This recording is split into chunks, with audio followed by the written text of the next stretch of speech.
You've got to stand out in the crowd. It's a #1 issue that a lot of small business people deal with, especially in a recessionary environment when people are always comparing you to everybody else's, and there's bids and commoditization and parity and prices, and your margins are going down, down, down. That's the situation we're talking about here today on NxBizSuccess. My name is Lynn Hinderrocker, and I'm visiting with Mike Berry. He owns a small landscape design firm in Midtown Omaha, Nebraska, named Boulevard Gardens. Mike, thanks for being with us here on NxBizSuccess. You know, the landscaping design business obviously is under price pressure. It always is, but especially now. And so there are a lot of people out there that are kind of trying to compare what you do to somebody else and trying to figure out how do I justify paying a little more here and there. And I'd like to talk with you about that a little bit and see if you can share with us the secrets to standing out in the crowd, differentiating yourself, and doing some solid marketing, if you wouldn't mind. Yeah. So how do you stand out in the crowd? I mean, all you do is just buy a big yellow page ad and hand out your card. I mean, how do you get it done? I think certainly referrals is how we get a lot of our clients, but you know, it's all about sitting there when you're with the client one-on-one and listening to their needs and their desires and their wants and their hopes and their dreams and all those things. And if you listen to what they're really trying to tell you, that enables you to differentiate your product from everybody else's product who maybe took 3 minutes, didn't really listen, and is just trying to come up with an estimate or a bid as differentiated from a garden that's going to make you feel better. You wanted fragrance in the garden, so we've incorporated fragrance because we heard that that was something that was important to you. Sure. So being able to do that sort of differentiation is really important. Of course, having a quality product is important too. Right, right, right. It's almost like you have to have all the basics, like a high quality product, ingredients, all that good stuff. But there's something intangible. It might even be emotional, where you're talking about listening and connecting with somebody. This sounds like a sales seminar right now. Right. Yeah. I think too, having the quality product enables you to keep that customer and get referrals afterwards. Yeah. If the client ends up being unhappy with the product itself, certainly that's negative. You know, in the business you're in, landscape design, is it reasonable to assume that 10% of your customers will give you a referral, or 20%, or 30%? Have you ever looked at that number? I think it's probably around 20%. Is it really? Yeah. See, and you could build that number into your business plan, obviously. Correct. Kind of make some assumptions about revenue and costs and so on and so forth. What about the philosophy that you surround your product or service with? Is there a way to convey it, or can that be a value, or is that a bunch of nonsense? It's difficult to convey. We've grappled with that for a long time, and we have clients after we're done installing a landscape say, you tried to tell me about the Boulevard Gardens experience, but we didn't really get it. But now that you're done, we get it. We understand.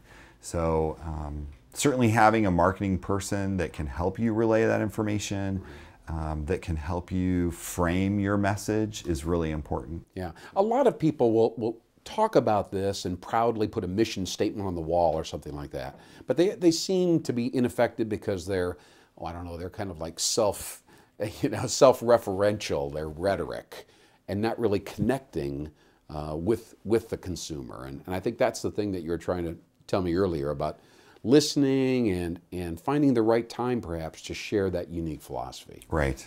And that the mission statement is a great way to sort of frame what you're all about, but then you have to live it every day. Yeah.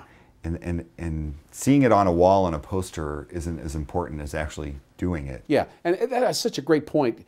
You know, translating, I guess, is, you know, going off the wall, so to speak, into people's lives, employees' lives, for instance, so that they really know, listen, this is what we stand for, these are the kind of people we are, therefore, at this moment, while I'm working on a garden or planting a bush or speaking to a customer, that means I have to behave in a certain way right now. Correct. It actually affects my actions as I am doing something in the moment. Right. Yeah, absolutely. Well, are there any other ways? I know you're a great networker, and you've achieved a certain degree of reputation in the Omaha, Nebraska area. Tell us a little bit about that.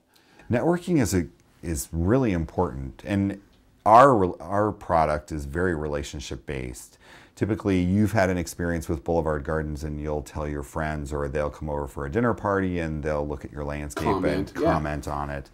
So that's key. And I'm in several groups, including the chamber, and spending time in the chamber, wherever your local chamber is a great thing. See, it's interesting that you say that, because there are a lot of kind of cynical small business owners. Oh, I can't get down to those meetings, and they never seem to do me any good. Do you have any secrets there for small business owners, how to extract value from these things? Well, certainly shaking hands and being a wallflower isn't going to get you any relationships, and exchanging cards is really important. And if you are shy like myself and somewhat introverted, it's just really important to force yourself. It's difficult. Hard to do if it's not your natural style. Correct. Absolutely. Yeah, and I sort of have to force myself to do it. And then you need to be persistent, because you never know. We've had relationships bring us business opportunities maybe 2 years down the road, maybe 3 years down the road. Don't you just wonder? I mean, there's this idea that whatever you do, somebody's watching, that's somehow going to affect your future. Yeah.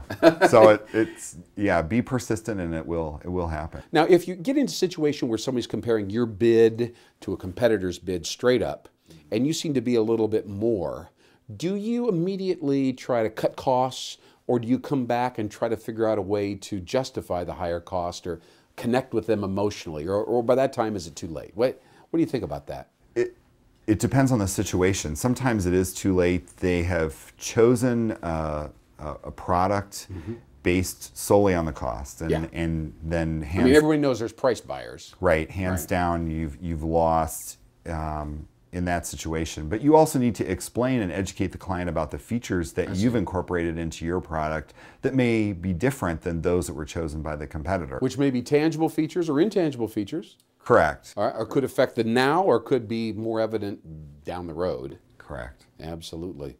Or maybe you get the order and you walk away and they say, I just liked that guy better. That happens. It does happen. Yeah, that happens. And maybe they feel like they connected with him or her better. And if you are in a recessionary environment and they're starting to really, compare costs and all that, have you figured out a way to repackage your services, or, maybe rebundle them in a way that you can afford to sell your services at a significantly lower price? We have sort of rebundled that into a product we call Small Wonders, which is a smaller landscape. Cool name. Having water feature, smaller elements to it. And it sounds like you've added a little bit of marketing magic to the idea at the same time. Oh, definitely. So it doesn't seem stripped down. We've really had to go out and promote that, and I think that's been a good thing that's starting to pay off for us. Good. So yeah, to reformulate things for the economy. Terrific. Well, Michael Berry with Boulevard Gardens in Omaha, Nebraska, has learned how to adjust and adapt to recessionary pressure and stand out in an industry that obviously suffers from commodity and price cutting and so on. So it's an enormous strategic edge if you can learn how to do what Michael Berry has done. Thanks for tuning in to NxBizSuccess. My name is Lynn Hinderrocker. Keep on going and keep on growing.